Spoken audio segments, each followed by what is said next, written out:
আমি নিজে গিয়ে দেখেছি যে দুইজন প্রার্থী আচ্ছা যে দুইজন প্রার্থীর যে নামের পাশে ক্রস চিহ্ন দেওয়া ছিল আগে থেকেই। অভিযোগের পর আমি ভিতরে গিয়েছি, সেটা তারা স্বীকারও করে দিয়েছে।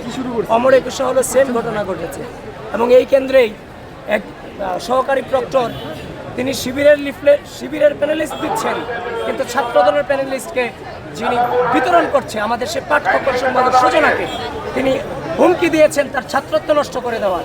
তিনি তো হিংস্র হতে পারেন না। সুতরাং আমরা আনুষ্ঠানিক অভিযোগ করতেছি।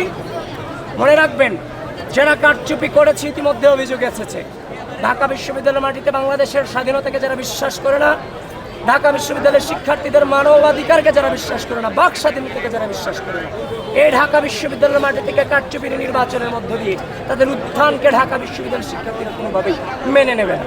সুতরাং বিশ্ববিদ্যালয় প্রশাসনকে বলছি, এই কারচুপির এগেইনস্টে দ্রুত ব্যবস্থা গ্রহণ করুন।